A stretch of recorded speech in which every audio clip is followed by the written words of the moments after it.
Today on Exit Algorithms, we're joined by Brad Gutteridge, a seasoned AI strategist who specializes in helping business leaders reduce waste, boost revenue, and grow smarter through practical automation.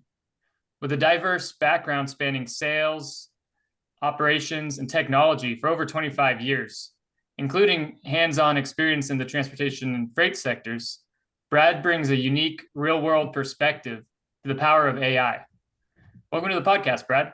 Thank you, man. Good to see you. Appreciate you. Yeah, likewise. I'm excited to have you on today. I want to start this off. I'd love for you to share, a bit about your background and journey from IT consulting and operations roles to, now focusing on AI and automation. Sure. Yeah. Well, so I started, I was kind of in the second graduating class of management information systems in college. And when I always say when I graduated, Windows didn't even exist. So it was kind of a funny, interesting time. Microsoft was around, but they weren't really full throttle. And so I came out, had a few different jobs and eventually started, I think I got fired from a couple probably, and started my own company, just selling computers, networking, not doing networks and helping businesses and locally kind of manage stuff. We call that IT services back in the day, and it's still around. And then that really became managed services. I got more into the internet when DSL and higher speed internet stuff started coming out. All my customers were asking me about it, so I started a separate company. At that time, this was a long time ago. I did that for about 17 years. So I had a couple of companies, 7, and then another few years, I guess 7 or 8, I started another one. So sold both of those to different people and different companies. Nothing massive, but really well. It's just kind of like I had built it to a point, was like wanted to it was either keep building or let somebody else kind of take it to the next level. And I wound up doing that and kind of worked with them for a couple of tours for 10 years or so, a larger company here in Birmingham, where I'm from. And it was a great time. Again, it kind of changed from that point. It started changed to managed services. That was the new term at the time. And we called it hosted services, I think, before that. And just kind of grew into that and helped them with their managed service practice, which was really just helping companies leverage the cloud and doing different solutions from the different tools and services that were out there. So kind of got out of that side of the business just because infrastructure became so commoditized and easier to do. If you think about it, businesses do that. So I went from there and really went into the software world and kind of started working with transportation TMS. And some other SaaS companies as well. So I started working with a lot of software because I felt like I'm more of a problem. So I always call myself a problem solver as opposed to a sales guy. I'm a problem solver that can close business, and I've never tried to sell anybody anything. It's more, I'm always wanting to help people get better at something or use technology. Technology is a great thing to differentiate. You had a business owner that didn't quite understand it. You had technical people that didn't know quite how to, there was a pretty big chasm there that they didn't know how to talk to the business owner necessarily all the time. So I kind of filled that void and felt like I could really genuinely find out what the business owner was asking and what the technologist person was trying to do. So I always say I'm fluent and geek, so it's not something I could actually do, but it was a good time. And I had great relationships with folks to help them get better. And so moved out of the infrastructure world into the software world, and spent a good bit of time and really fell in love with the transportation industry. It's a great industry. I had no knowledge about it up until about 7 or 8 years ago, and just fell in love with it. Great people, unbelievable. It's amazing what obviously the transportation industry does for our country and our economy, and they take it so seriously, and they're really just quality, so many quality people in that business. And so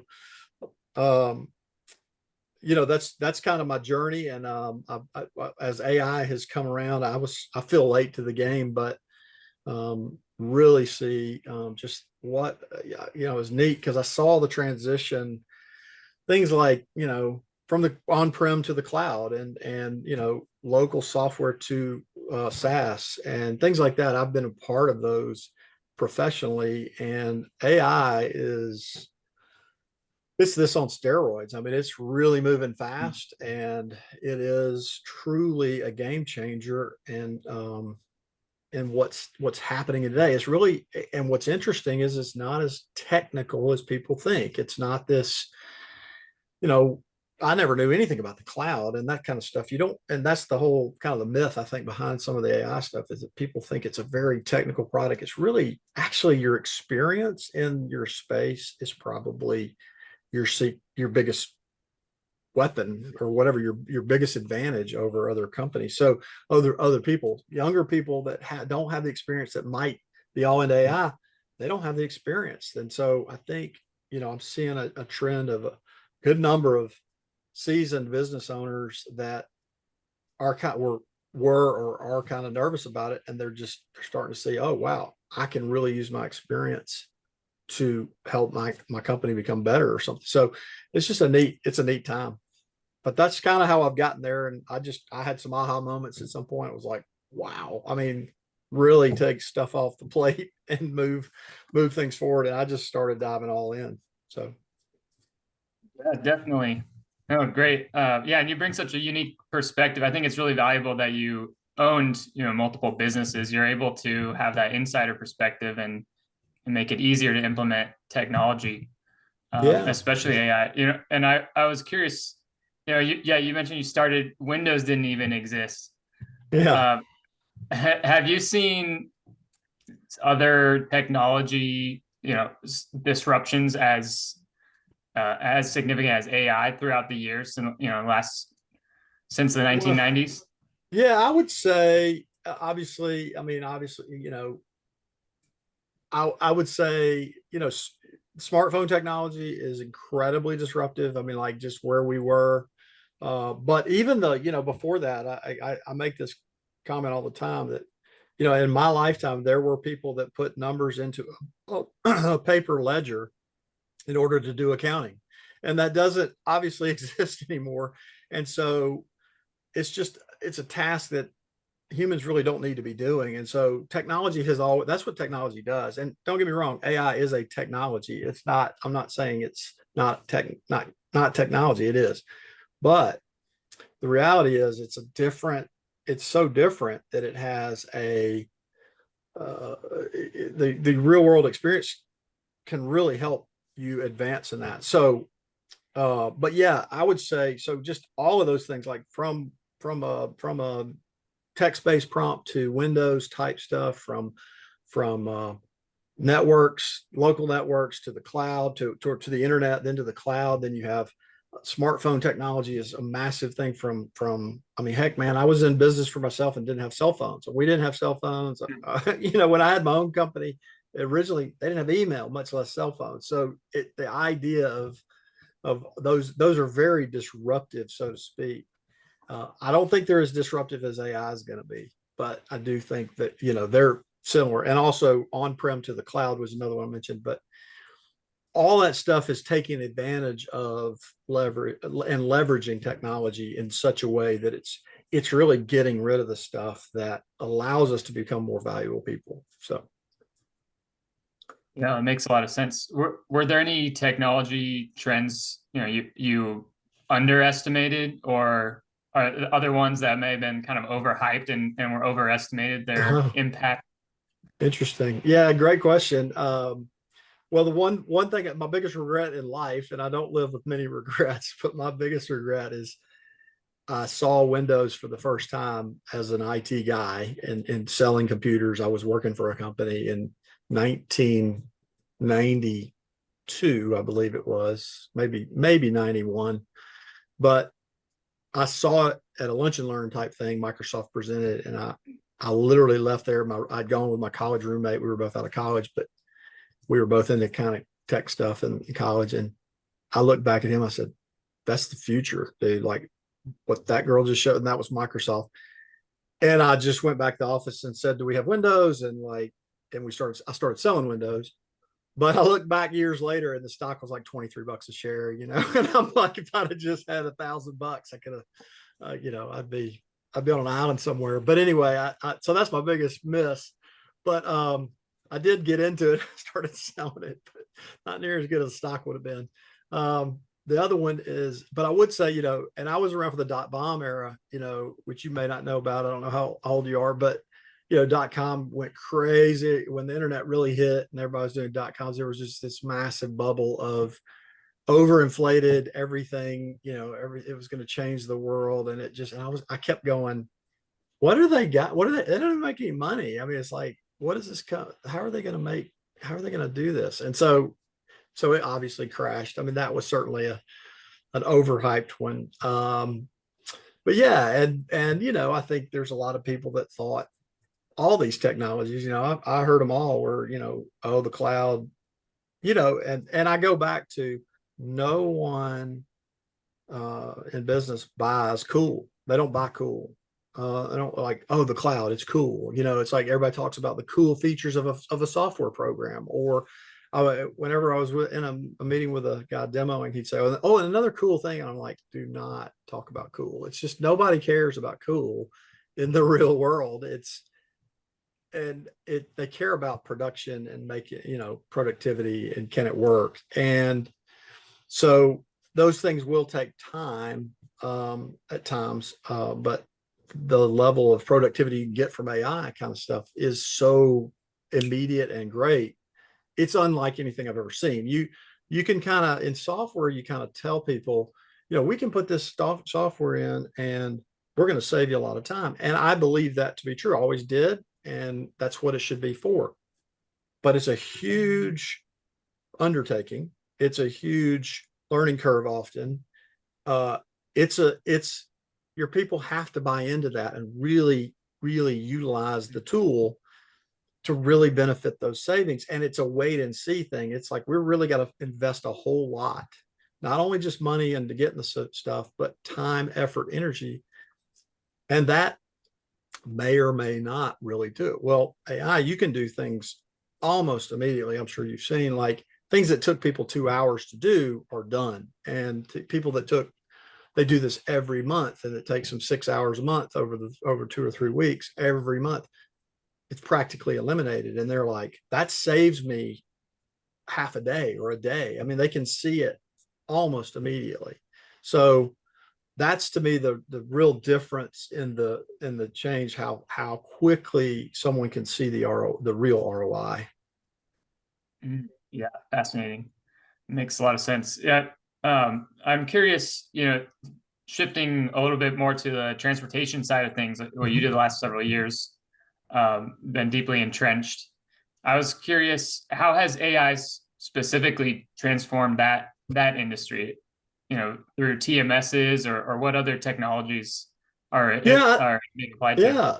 No, I think first of all, transportation is notoriously behind in technology. I think they're slow to adopt, really slow. Now, I think some of the major players are coming out with really good AI tools. I mean, they, like, most of it's getting introduced at pretty high levels, like Uber Freight, Samsara, some of the ELD providers, a lot of the camera providers. What's the big one? I think Net Drives or Netrodyne or something like that. I think in Netrodyne they have some really good AI things.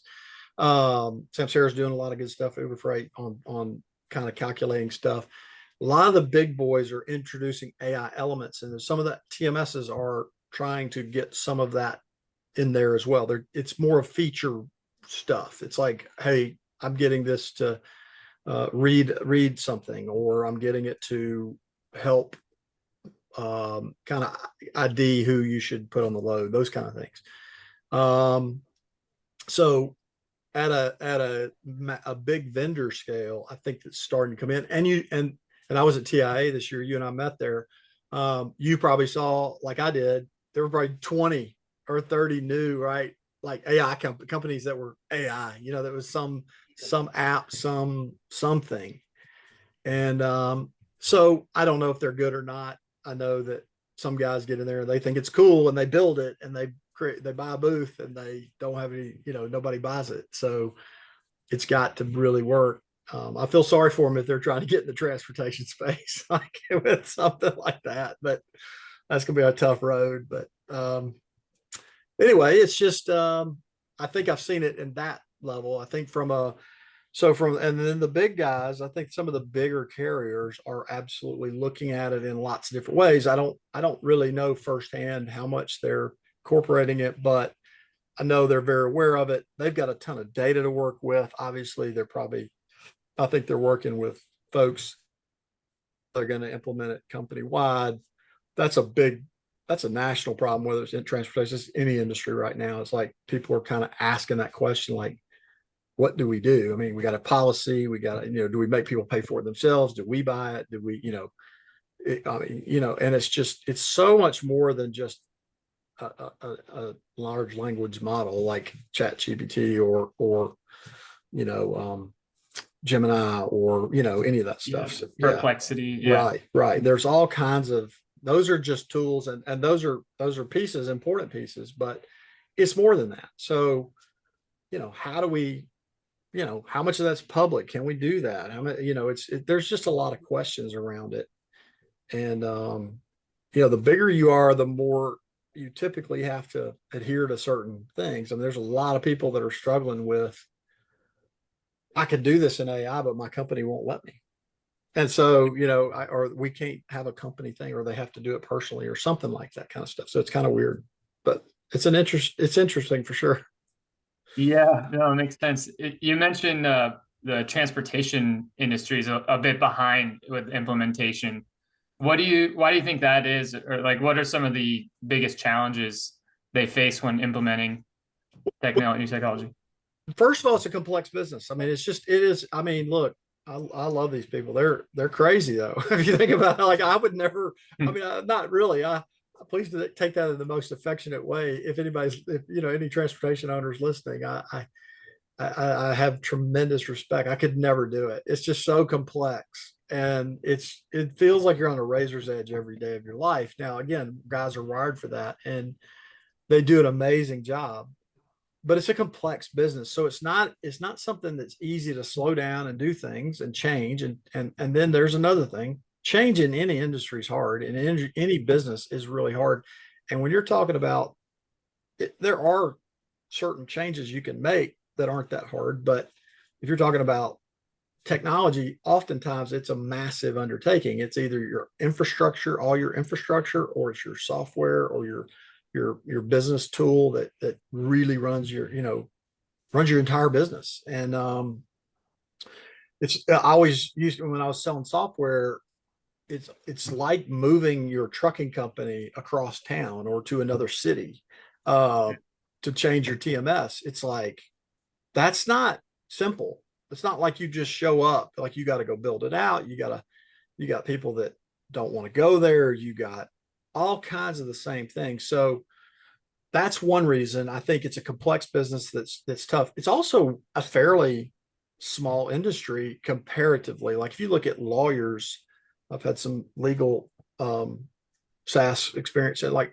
the number of lawyers or the number of HVAC and electrical and plumbing companies and all these other things that are genuinely not as complex a business. Don't get me wrong, their work is very valued, but it's not as complex as trucking, I don't believe. And so there's just not as many trucking companies. There's not as many organizations. So it's not like this hot focus of, creativity coming in, because there's only so many deals to get, right? So like if you'd rather go to where there's a whole lot more business, I think that's where technology is focused over the years. Now, I do think a lot of money is coming into the space because they've seen it's neglected, and it is far enough behind that people are like, yeah, we can really do well.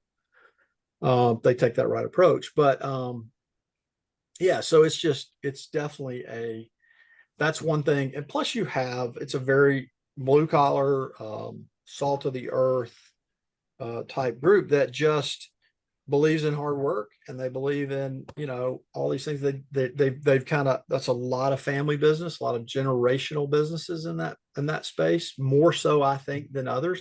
You may know more about that than me, but just from what I've seen, I mean, almost all of them were, I mean, like a high percentage of businesses I talked to and owners were third and fourth generation and more, sometimes even way more. And what's really fascinating is I don't think the same rules apply to them as, or the same statistics apply. You hear the story of second and third generations and the failure rate of businesses. Man, these guys, they were taught young and early, and they do a great job. For the most part, I see generational business improving over time.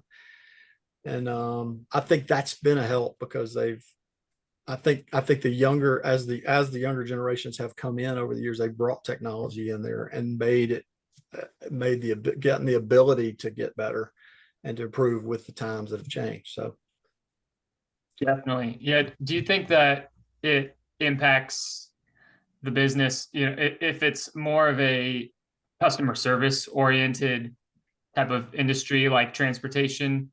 Is there a conflict there when you're implementing AI automation? Or how do you kind of navigate that balance? so help me understand your question. When you're talking about customer service versus, what do you mean?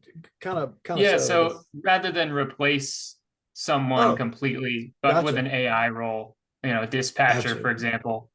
Yes, Um, makes sense.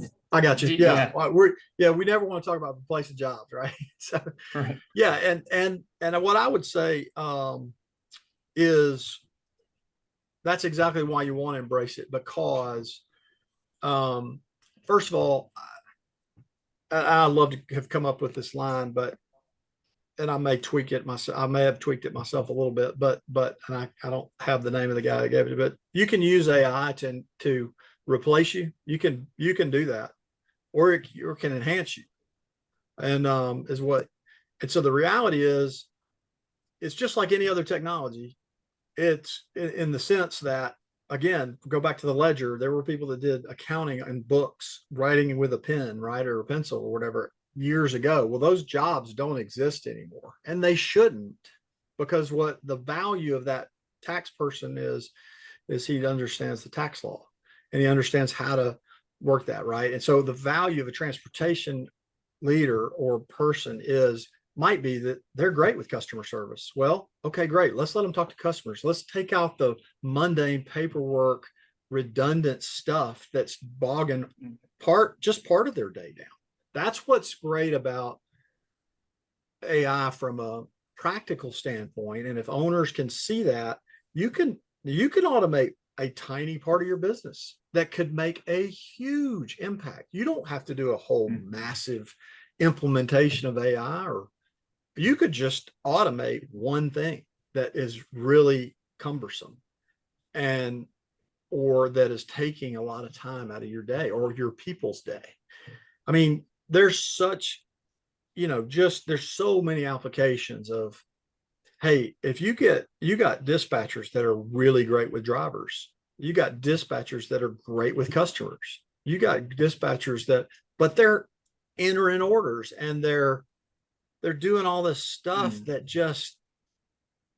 that they can't talk to the driver for an extra 5 minutes. They're going to get home at 6 o'clock anyway, right? They're right now, and I don't have 5 minutes. That just means I'm not going to see my kid that much longer. And you multiply that times 10 drivers, there's another hour. Like, it's just gonna. But if the 3 hours you spent doing the paperwork could be done in 5 minutes, now you could have time, and you could build a relationship with the driver and kind of have more conversation. That's, of course, I'm sure you've seen, if you've been in the trucking industry at all, one of the key to retention is the drivers feeling connected and feeling like they're part of the family.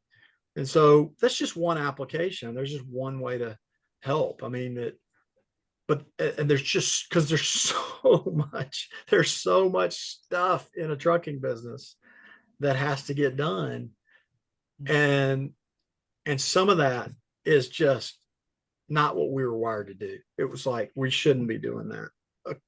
A machine needs to be doing that. And that's, to me, I think that's to me where I like the most. I like to find those things that are really easy to find. They're low hanging fruit almost. They're like, even for an owner, they're like, oh, if you could get rid of that, yeah, that's the easy button. I want that. And when you're selling software, when you're selling a TMS, yeah, we could talk about the AI features and functionality and what you do. And yeah, there's some great things that are going to save you some time, but you still got the ominous decision to move to that. And that's a big deal. Whereas it's like, you can get rid of this, or let's do this with this information and generate that report. You just save me an hour a day. That happens because you're like, yeah, why would you need to structure this yourself? Let the system, we can train that to do that and move through it and be done. So lots of ways to do that. Yeah, that makes sense. You kind of answered my next question was going to be kind of, what do you look at when you get a new client? How do you identify the best opportunities for automation? Yeah. So my thing is like, I'm always a big fan of just talking about issues. Like, let's talk about your problem. Like I always say, well, it doesn't matter whether I sold computers, whether I sold networks or cloud solutions or software or anything. If you're not, if you're not willing to talk about your problems, then we don't really have much to talk about. So, and those problems could be with the tool you're using. It could be, hey, I'm having a problem getting drivers, or I'm having a problem getting, or my, getting orders or getting whatever. I mean, it could be any problem. How can the tool that I like, so I would always have to ask myself or go, can the tool that I have, or the tools, access to the tools I have, give them some relief from that problem? That's their big problem. So, because obviously you want to be solving problems. And so sometimes that meant telling them, well, I don't have anything for you because the problems you have, my software or my solution really can't help you. And unfortunately, too many people try to just sell through that. They try to sell them and, whatever. I've never done that. I'm just more of I'd rather go find somebody with a real problem and help them. So that to me, it's always about, I start a lot of conversations with, people wanting to know more about it, like what they can do. A lot of them will say, hey, how do I use AI in my business? Well, let's talk about, then you just want to immediately go to, well, let's talk about your problems. Let's talk about where you want. And what I'm seeing more and more of and hearing from groups I'm affiliated with, owners just really can relate to a quick and easy ROI, so to speak, or quick and easy efficiency gain. They can go, oh, okay, I can try that. I mean, they're willing to do this, or they're willing to do that.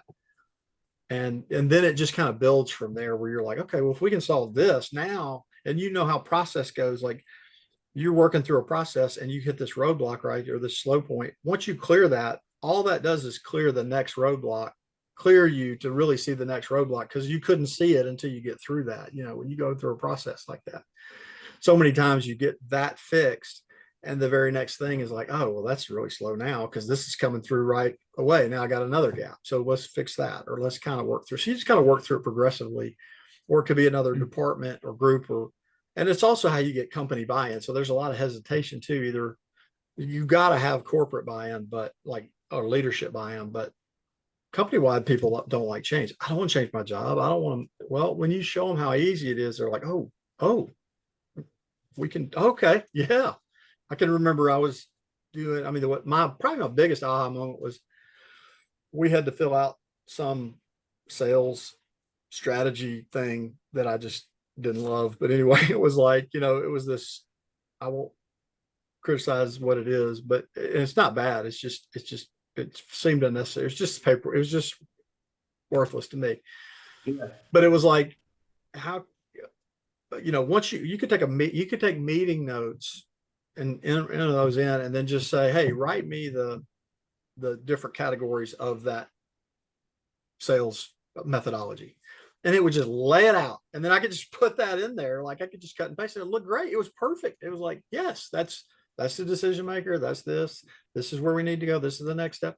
All that stuff was wonderful. And it was like, it just saved me from having to dig through the notes and kind of creating something in my head and typing it out. It's like, yeah, I mean, I read it to make sure it was right, but it also then enhanced, then I saw that like, oh, I didn't ask this question.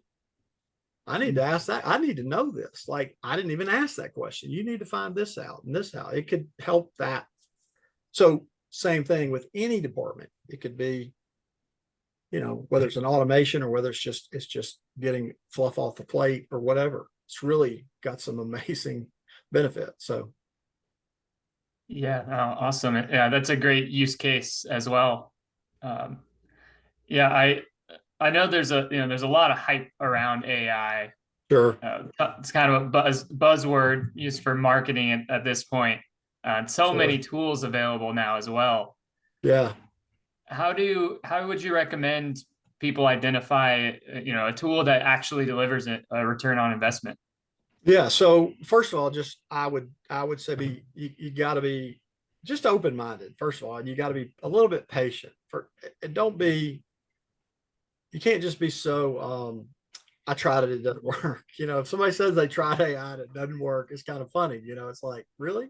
Okay. Like, because it is about how you ask it, right? It's just, this is the best uh, thing I ever heard was if you were hiring a person and you asked that person to do a task and you said, go write this or go do this, and they knew nothing about your company, nothing about anything, what do you expect the work's going to look like?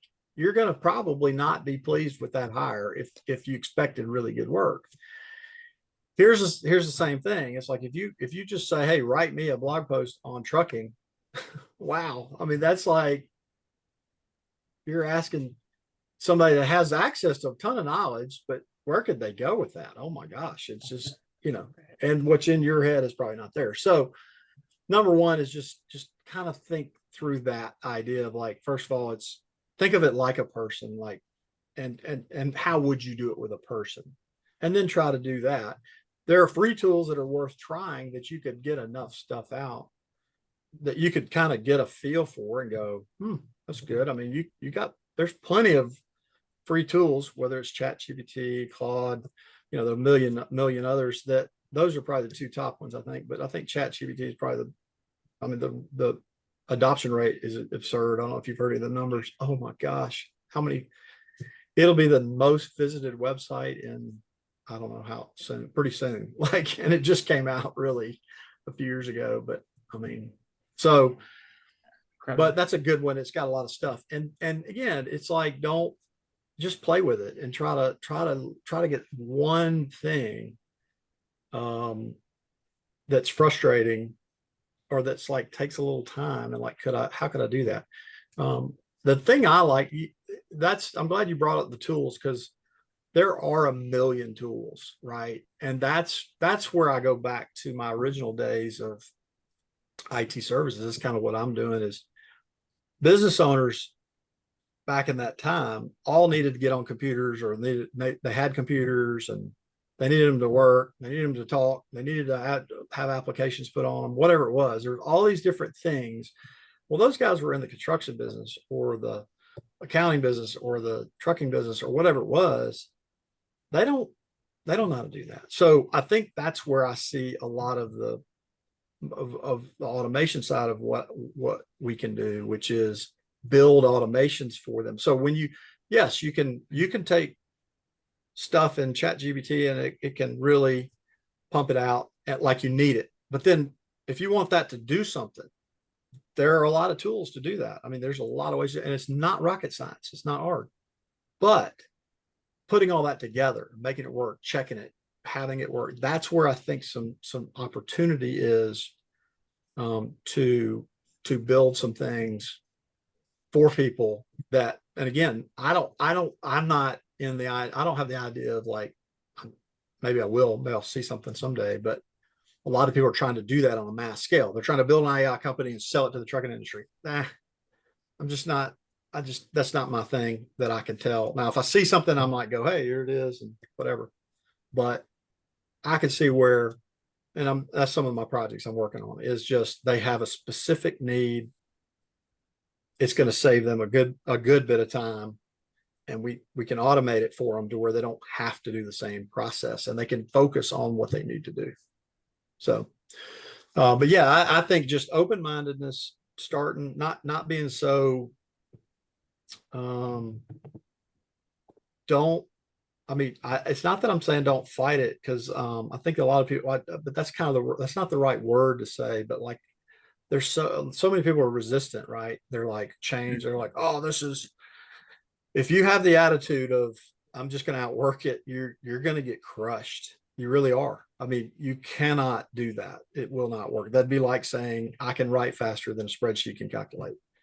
If you believe that, you're probably time to retire. but but it's just, and again, it's not, and people that say that, I just say, well, do you use an iPhone, or do you, because why don't you just use a payphone? Oh, you can't get a payphone anymore. So, it's like, but they're using, these technologies are coming. It's here, man. It's coming. So you might as well figure out. And again, don't get overwhelmed with it. That's the other side. Is just like it's easy to get overwhelmed, but just have conversations about it. And there's a ton of stuff online. There's lots of ways to learn, and lots of people to, that can really kind of help navigate through it. But Yeah, those are some big takeaways too. You mentioned, it's a lot to do with the quality of your inputs, what you tell it. You absolutely. can't be so vague that Yeah. it's not even going to know where to begin. You Yes. kind of got to walk Yeah. it. Yeah. And I think people get into a lot of the stuff online, a lot of and I'll call it advanced, if you want to, whatever you want to say, is the prompt engineering, stuff like that, where you're making it do what, okay, well, look, I'm sorry, an owner of a trucking company, an owner of a construction company or whatever, they're not probably going to get into that. It's okay. I mean, but can you create stuff, or can you have people help you create something that is very effective for your day?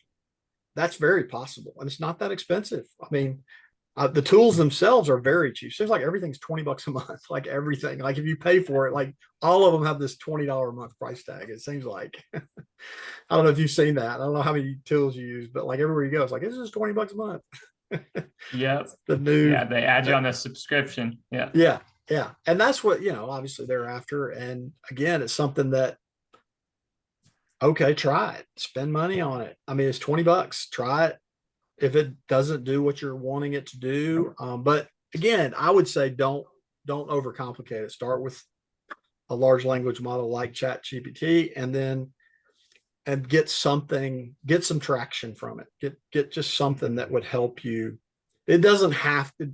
By the way, you're not going to be able to automate anything in ChatGPT. You're not. You're gonna need other tools to do that, and those are tools you would have to explore and understand. There's a lot of options. So if it's new, you just start new.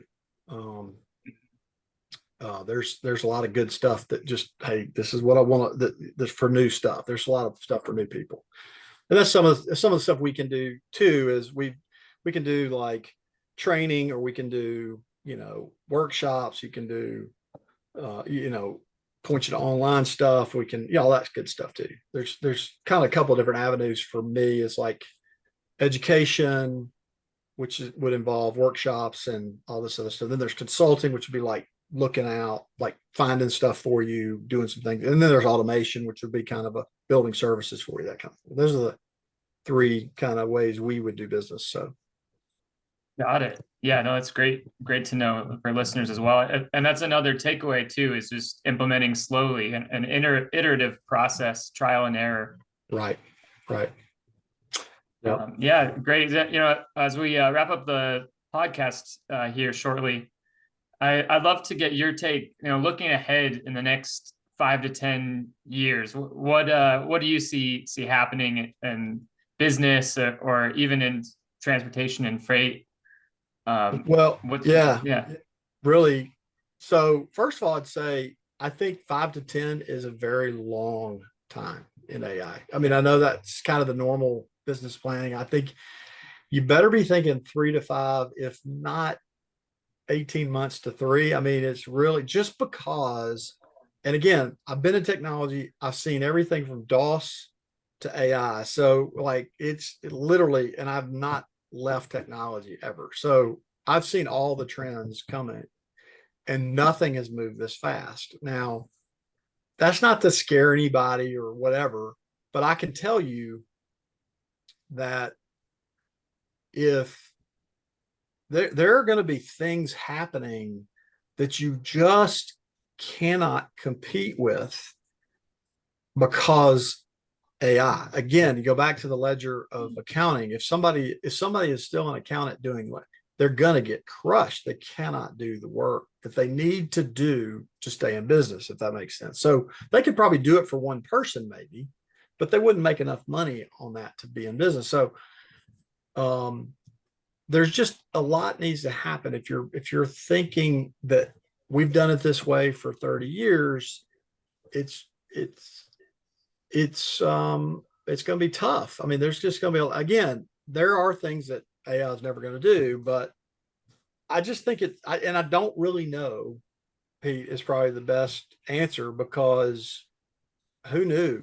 Oh my gosh, 2 years ago, this was possible. I mean, nobody, I mean, very few, a lot of the AI has been around for a while, by the way. I mean, machine learning and that kind of stuff. And there's been some bigger groups that have been doing it for a long time. Watson commercials were on, I don't know, 3 or 4 years ago, I think. So, IBM Watson. So it has been here. It's just not been this available. Chat GBT really brought it to the masses in a very affordable way. And even their versioning, we're at 4 something or whatever. So that's, they really weren't as big until like last 2 or 3 updates. I mean, probably in the last, I guess, 18 months or 2 years. I mean, 2 years are people pretty into it, but 2 years ago, but now it's become pretty aware. So, and yes, it is a big buzzword. I can remember when I was one of my TMS groups, we'd send these, fires. I said AI this, and I was like, what are we? What is? I mean, it's just like a buzzword. It was like, and trucking is the worst place you want to do buzzwords anyway. But and again, I think it was to try to catch attention. It's really more about productivity. So um, I think the thing to do, I think you're just going to see a very fast acceleration. It's going to move faster than social media did, and social media moves really fast. But it's just going to be adopted and used, and it's going to be started integrated with other things that, because it's built. And you gotta understand the nature of technology and what's available that wasn't available years ago. Like high speed internet was not available in to the masses like it is today 10 years ago, maybe 7. Like it hadn't been that long. We just got massive speeds and storage capabilities and cloud computing, and all that stuff has really come around in the last 7 to 10 years. I mean, it's been there, but again, as you do it. So all that is just kind of coming to this head of like, okay, now this, I mean, you couldn't have done an AI model to the masses 5 years ago because the compute power and the internet speeds and the amount of data on the internet was not enough for it to really be effective. All those were private AI stuff and that kind of thing. So it's really cool how it's shaped. And so I think it's definitely going to be, I mean, there's so many areas you can go with it that we could talk all day about it, but I know you don't want to do that, but it's really wise. You have to kind of really, it's really hard not to get distracted. It's hard to not go, oh, that looks cool. Let's start working on that. So, but Yeah, so I think definitely. Yeah. I think it's going to be, I think it's going to just be this natural part of stuff. And the hopeful goal is that we see it and use it to to make ourselves more valuable, um, and be more of who we're wired to be, as opposed to doing the mundane stuff that we have to do. The less and less of that we can do, the better we should be. Now, will we take advantage of that? That's the question. Or will we Yeah. throw all that free time away, or something like that? Will we be productive or not? So hopefully we won't. Absolutely. Yeah, no, yeah, it is increasing at an increasing rate, which is fascinating. Really appreciate your perspective today, Brad. Well, good. It shed a lot of light and really valuable background as well. So, and things Awesome. people can implement.